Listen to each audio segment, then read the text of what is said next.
Hey everybody, and welcome back to another episode here of Whiteboard Medicine. We appreciate you checking it out. We've been doing a handful of different videos on kind of fluid assessment strategies in the emergency department ICU and general floors too. And this is going to be somewhat of a comparison guide, a culmination of those episodes. So if you haven't seen them and you're interested in them, they're definitely linked on the page, so check them out. But we're going to be comparing today. If I could just take a quick 60 seconds of your time, I wanted to introduce our newest Whiteboard Medicine emergency and critical care community, and that is our Patreon community. Here we post emergency and critical care medicine medical education topics every other day. We focus on landmark trials, new trials, clinical pearls, bedside tips and tricks, and much more. Everything emergency and critical care. We also upload study guides for each video. We have practice tests, and our newest addition is going to be mini courses that kind of lay out video study guides, practice questions into an easily digestible form that we hope is very applicable and helpful to the bedside. Our goal is to try to get even 1% of our YouTube community to join our Patreon community. It would be incredibly helpful in allowing us to spend more time creating content and elevating our current content. We appreciate you all, and we hope to see many of you there. Central venous pressure, pulse pressure variation, passive leg raise, inferior vena cava ultrasound, and then we got this quick comparison table and do some practice questions at the end. So this is going to be somewhat of a summary comparison between all those things, whereas in each of those other videos we kind of dove into the nitty-gritty details. So no further ado, let's dive in, starting with central venous pressure. So central venous pressure, just briefly, and again, we're not going to go into all the nitty-gritty details, is the pressure in the thoracic vena cava near the right atrium, right? Because as we said in that video, you have a heart here. Here's your right atrium. Sorry for those listening, but as we always say, we're a terrible drawer anyways, so it's probably not that helpful. But you have your superior vena cava going to the right. You have your inferior vena cava, and to do a CVP, you need a central venous catheter that kind of sits right at the cavo-atrial junction. And what you're actually doing is you're transducing a pressure from the end of that catheter through the catheter that then goes on to the vital screen. I'm sure it's got a better name than that, forgive me. And CVP in general had historically been used as a marker for preload and volume responsiveness, although it's fallen out of favor a lot, and for fair reason, okay? So how to use it? CVP measures through central line. Traditionally, it was kind of thought that a CVP of less than 8 was hypovolemia, a CVP greater than 12 was hypervolemia. But now we know that it's not as simple as that, because it is easy to use once you have a CVP and it's useful for trending, but it really is a poor predictor of fluid responsiveness. And they've studied this, right? There was a study on kind of 2,000 different critically ill people that found it did not correlate with fluid responsiveness. Now, trending, it can still be helpful. Changes in CVP can be helpful. High filling pressures, I think, are informative. But just know it's not necessarily a measure of fluid responsiveness, which makes sense because it's the central venous pressure. It's a pressure measurement. It's not a fluid measurement. Okay? It's confounded by intrathoracic pressure, PEEP, RV dysfunction, intra-abdominal pressure, and it should not be used in isolation. And that's going to be a common theme for many of these. Don't use any of these in isolation. Okay, pulse pressure variation. What is it? Pulse pressure variation is the respiratory variation in the arterial pulse pressure on an A-line in mechanically ventilated patients. So what do we say here? You need to be mechanically ventilated. You need to have an A-line. And the way to use it is in your A-line, when someone's on mechanical ventilation, this kind of controlled ventilatory status, and they're in sinus rhythm, you can look at the difference in the pulse pressure with those breaths. And some shops have like an algorithm or screen that can calculate it themselves. Otherwise, you can do it manually, which we talked about in the pulse pressure variation video episode. But pulse pressure variation greater than 13% suggests that you're likely fluid responsive. Pulse pressure variation of less than 9% suggests you're probably not fluid responsive. And pulse pressure variation of 9 to 13% is this gray zone, unclear. And realistically, if you meet all kind of the criteria to make this accurate, so you have to be vented, you cannot be spontaneously breathing, so no spontaneous, you have to be in sinus rhythm, you should be on around 8 cc's per kg of ideal body weight, tidal volume. You shouldn't have an increase in intra-abdominal pressure or anything like that. If you meet all these criteria, it is actually a fairly accurate assessment, okay? There's strong evidence in the right conditions that this can help you understand if someone is fluid responsive. But the pitfalls here are there's so many things that have to be right for it to be the right conditions, right? It's not valid if you have arrhythmias. It's not valid if you're spontaneously breathing. It's not valid if you're on lower tidal volume than 8 cc's per kg. It's not valid if you have high PEEP. It's not valid if you have RV dysfunction. So, how many patients really fit all these criteria? Not a ton, but if you get the patient that does fit, it probably is a fair marker of fluid responsiveness. All right, passive leg raise.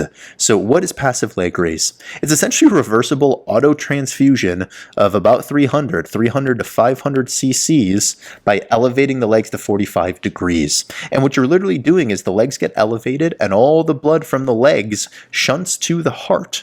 And that heart then gets 300 to 500 cc's more of blood. And then you look to see if the cardiac output increases when you shunt that 300 to 500 cc's of blood to the heart, right? Essentially, are they fluid responsive? It's a way to kind of give a fluid challenge without actually having to give a fluid challenge. How to use this, though, is really important. You can't just be looking at the blood pressure. It's not their legs go up and their blood pressure goes up, so it's a positive passive leg raise. You need something that is measuring their stroke volume or their cardiac output or their end tidal CO2. And this can be different things like, LVOT VTI, pulse contour analysis, NICOMs, Vigileos, all that good stuff, or obviously an end tidal. And when you do the passive leg raise, you have to do it right. So you have your bed like this, and you have someone sitting there in the bed. Here's their legs, arms, head. And then you have to tip the bed backwards, right, so that their head's on the bed flat and their legs are up in the air. This is not you go to the bedside and you just crank their legs upwards and then see if their blood pressure goes up. That is not helpful. That's not accurate. So you use the bed ability to kind of lay back, and you have them sitting up. Then you put the head of the bed down and the foot of the bed up, and you give it about 30 to 90 seconds, and you watch either their stroke volume or their cardiac output or their end tidal. And if the stroke volume or cardiac output goes up by 10 to 15%, that implies they're fluid responsive. Or if the end tidal goes up by more than 2 millimeters of mercury, that implies they're fluid responsive. In this, the strengths here that this works regardless of rhythm or ventilation or any of that kind of stuff. It's dynamic, it's reversible because you're not actually giving them any fluid, and it can be repeated over and over again, which is always nice. The pitfall here, though, are that you need real-time cardiac output or stroke volume or end tidal measurement, right? MAP alone is not a reliable source to see if the passive leg raise is positive, okay? Also, not reliable in high intra-abdominal pressures or if the patient can't tolerate leg elevation and all that kind of stuff. So you still need to have it safe for the patient to have their legs elevated. The big thing here is if they have high intra-abdominal pressures, it isn't accurate because that high intra-abdominal pressure will be compressing the venous structures in the abdomen and thus not giving you an accurate representation of the passive leg raise.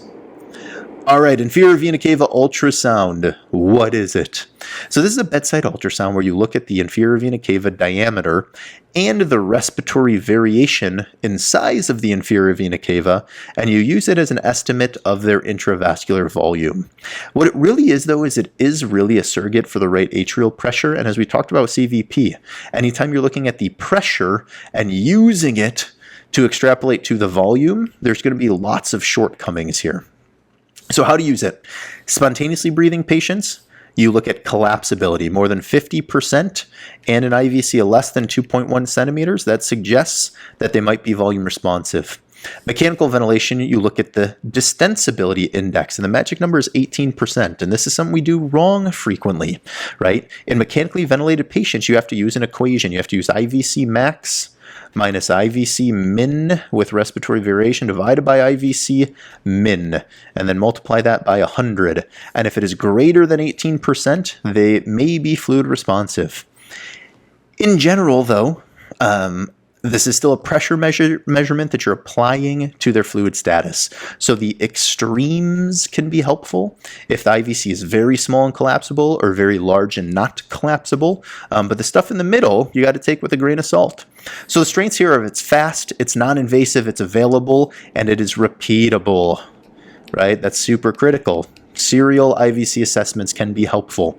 Pitfalls here is it's affected by a lot of stuff: intra-abdominal pressure, PEEP, RV dysfunction, poor accuracy outside of the extremes as we talked about, and in general, it's only got moderate predictive value when they study it. So we compare these things, the CVP, the pulse pressure variation, the passive leg raise, and the IVC assessment.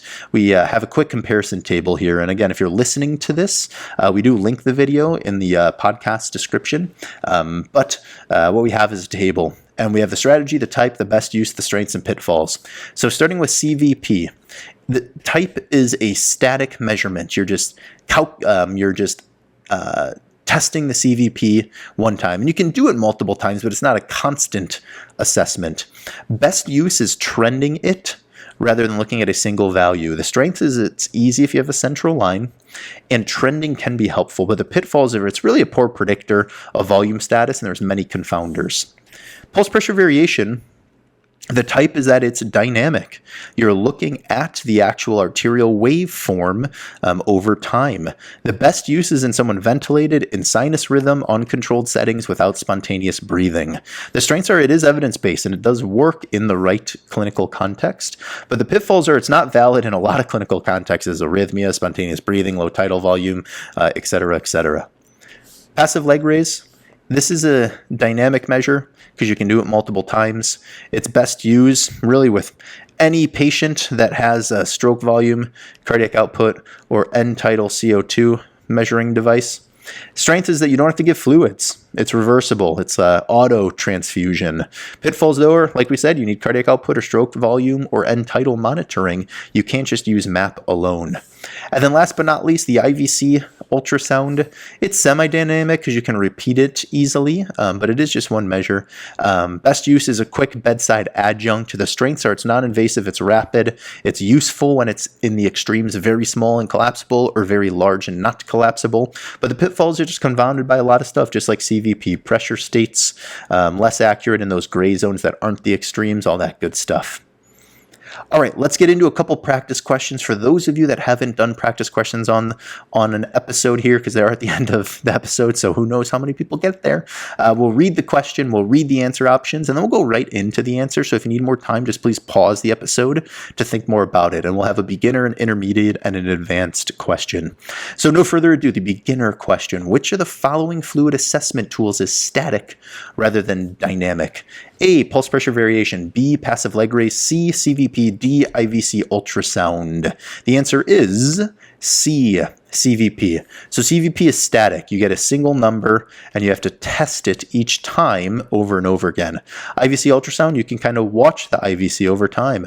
Passive leg raise, you can easily repeat over time. And pulse pressure variation, you can watch that waveform over time. All right. Intermediate, a patient on controlled ventilation on 8 cc's per kg of tidal volume in sinus rhythm has a pulse pressure variation of 16%. Which interpretation is correct? A, they're likely fluid responsive. B, they're unlikely fluid responsive. C, indeterminate, you have to do a passive leg raise. Or D, it suggests high right atrial pressures.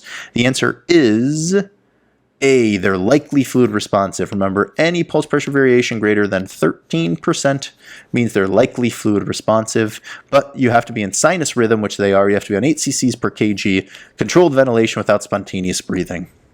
All right, then the advanced question. A septic patient on high PEEP has a dilated, non-collapsing IVC and ultrasound. Which interpretation is most accurate? Let us mute that. A, confirms fluid overload, avoid fluids. B, likely artifact, PEEP can falsely enlarge the IVC. C, indicates need for immediate diuresis. Or D, reliable marker of central venous volume. The answer is B, likely artifact, PEEP can falsely enlarge the IVC. Because remember, there's an abdominal IVC, and then there's a thoracic portion of the IVC before it goes into the heart. And if you have high PEEP, that increases your intrathoracic pressure, which will collapse down on the IVC and make the abdominal IVC that you're looking at look more plethoric than it might be otherwise, right? So it makes it inaccurate. All All right, that's all we have for you today. Obviously, a quicker video just bringing together all those great concepts we've talked about. Let us know what thoughts, comments, questions you have. If you want the study guide, check out our Patreon page. Again, we're really buffing up that community, doing a ton of content on there. And we have a podcast platform and our YouTube platform, so we'd love to see you on some of those. Either way, stay well, keep learning. We hope to see you next time.